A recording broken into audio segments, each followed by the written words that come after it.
Conseil des ministres bara olu timela arabado no bena maskalo kle mo kanu lama sam pa fulani mo ani nani nyama nyama no telege colonel Assimi Goitala kibe ka fale ka nyamo ya okumu konnala be ka fa bara no timela kuluba mo telege arabado la maskalo kle mo ani wulvla sam pa fulani mo ani nani la jamu mo konnala conseil des ministres la o yakina dota be fama ko projet de texte lu dota la ko adopter ka boyno ka nomination do ka fokata si wa kuna fo lido ma akeneka Galé a fait mako chapitre de mesures législatives et réglementaires. Mon télégué un ministre d'État, ministre de l'administration territoriale, allez qu'on a voulu dire qu'un conseil de ministre a fait mako projet d'ordonnance ni attaque à la DIECA et le Malido a fait chasser mako loi numéro 04038 du 5 août 2004. Allez bon de la haute caloque les durs sans bafla nani mon télégué diakulu kanof mako association. Kadira ka fo association era ko benga sebe mu ni be ka fo ma ko ni be faranyon kan buna dama do ka se ka bulno blala ka akilon faranyon kan ka se ka akilon faranyon kan ya saka se ka barado buloda mu se ka tasida akanyeta okumu konnal alin ko daga soro okumu konnala kibe ka fo ni fana abe blase nganga klaka abla sharaka okumu konnala ni jamanaka la nyini ani jamanaka wa takabulu do mu be ke sinzin fenye wa jakulu mu manu telega association kan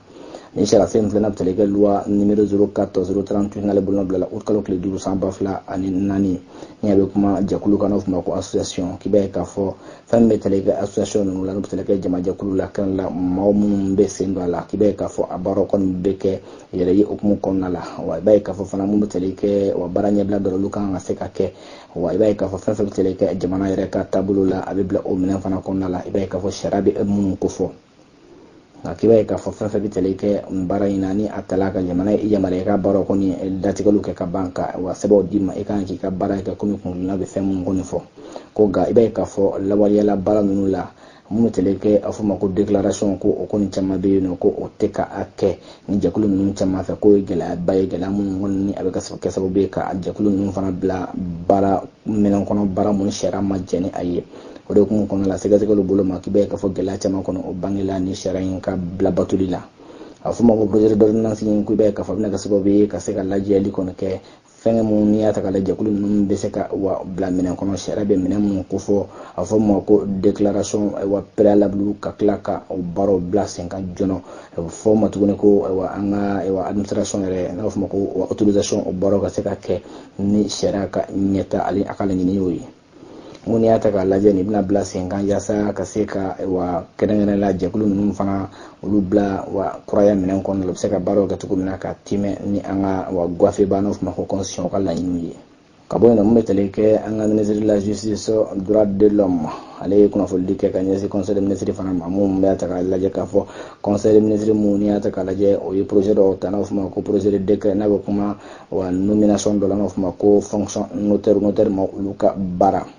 kadira ka bono tere ale re ma yem meteleke faso barakela la ni ale ka bara kon beta ka asintin sere ya kuka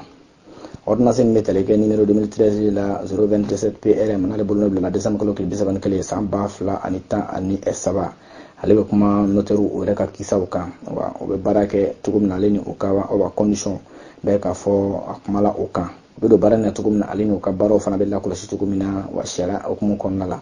kadira ka fo shera se munun flanye o la blali amnen wonna la kibe ka fo wa ordre den notaire o ka wa kun nyekunglena wala ni be atakalaje o ka baro ko mun na ni projet de décret abla senga kren la kaseka mo metalike wa notaire do la ni ulu togo ulu na nyafo sisa o notaire nun ga seka o yere bara ko na la ka fo ulu kon ka bara na fuma ko qualité de notaire abla lembe o minen kono abe talike madame Aissata Sidibe aleni monsieur Mohamed Koumare o le resiko belembe bamakoma kaboyno madame Fatoumata Coulibaly ale sikoro belembe bamakoma kaboyno monsieur Bakary Sembon Keita ale fana ale sikoro belembe bamakoma monsieur Lamine Bassirou Diop ale sikoro belembe bamakoma monsieur Isasi ale sikoro belembe bamako fana